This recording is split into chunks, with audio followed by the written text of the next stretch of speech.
Hello guys, welcome to this video. I'm Dr. Ojo. This particular video is meant not to discourage you, but to tell you some of the harsh truths that I have been noticing, not just with the people that I mentor personally, but from reports we've heard from other places. So when I put all these things together, all these experiences together, I really have to ask myself, do cold emails still work for attracting professors to get grad school funding? And the answer I could come up with is maybe, right? That's the best I could come up with. But yes, generally yes, it still works, but it doesn't work as much as we used to see it work in previous years. The truth is, it has become a lot more difficult how professors reply to your emails, and there could be some reasons for that. One of them would be the number of emails these professors get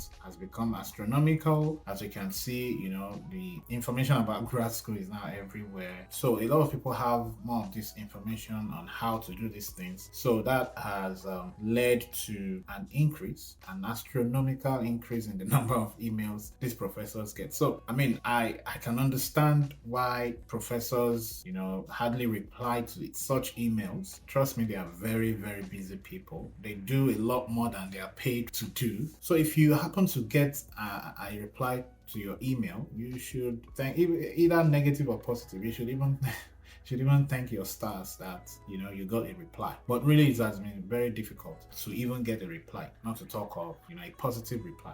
And I can say that because of the increase in emails that professors get, a lot of graduate programs are now, I've seen like an increasing shift from a lot of graduate programs from requesting professors to support a student application versus just admitting students from a pool of applicants. What do I mean by that? So if you sent previously, when I was starting my search for grad school, usually how this works in most places is that you would send an email of interest, which we generally call a cold email, to a professor, and the professor, if your research interest matches that of the professor, you can get an interview, and essentially if they like you, they would support your application when it comes up during review. That means that you would then become their students upon admission. They would be your advisor. But nowadays, what I'm seeing is that a lot of graduate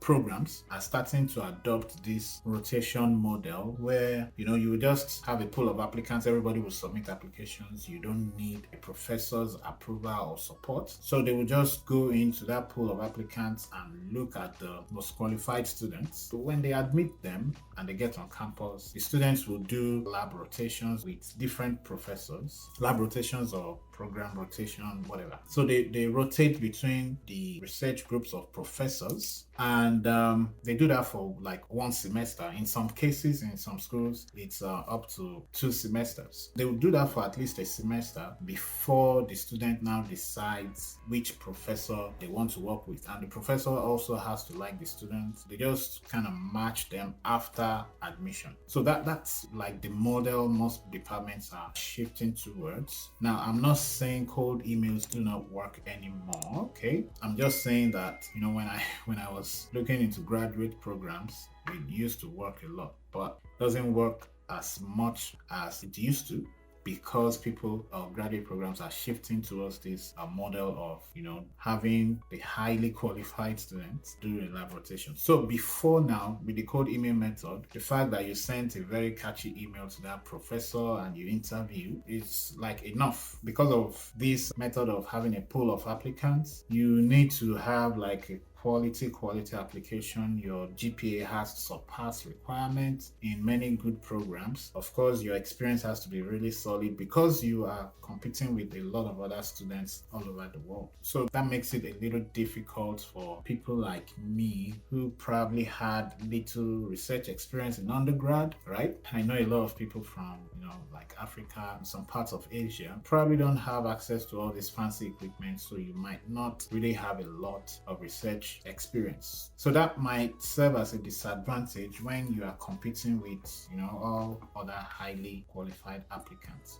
from other places. So which is sort of an advantage of the cold email method, because you can just communicate with a professor and they will support you and they become your advisor. But I just wanted to, tell you some of the facts that I've been saying. So it's not really that you are not good enough, you're not getting replies from professors. It could be that the professors are just too busy, a lot of emails, and of course they might not even have funding. And even if they have funding, their department may have shifted away from this model of cold emails or to the model of doing lab rotations. Now, if you happen to see that, a department says you don't need to email professors, now sending emails might still work in your favor, because of course some of them will remember your name when they are reviewing the applications, but really it wouldn't really help you that much, because they would now put your application against every other student. Let's say you only had a 3.0 and a lot of other students had like 3.5 and above over 4.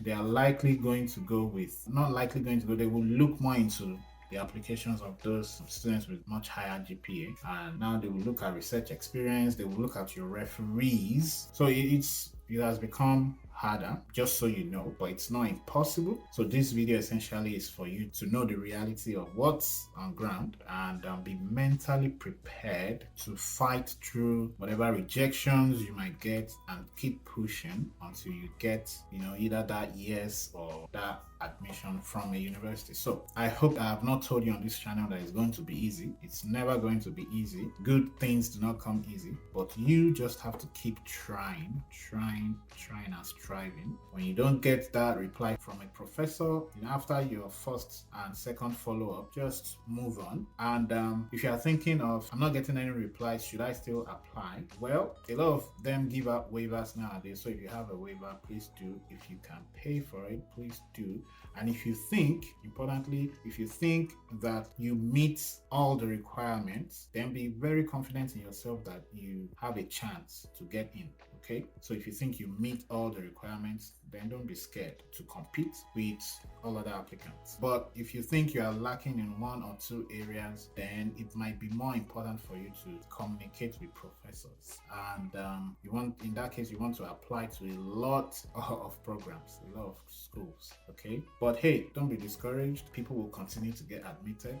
So all that you have to do is to understand this reality and see how you can bolster your qualifications, either with more research experience, or you can write a review paper with your colleagues. Just find ways to solidify and improve your CV. Okay, and I know that this is not one of the easiest videos I've done, but that's just the truth. Please be mentally prepared to fight through whatever rejection you get. Okay, rejections do not mean you are not good enough. Okay, doesn't mean you are not good enough, just means that it's not the right opportunity for you, and you need to keep searching until you lay your hands on that very, very solid opportunity for you. So let's keep pushing together, keep striving, keep working hard, keep improving yourself, keep adding to your qualifications and your CV, and someday, and hopefully soon, your dreams will come true.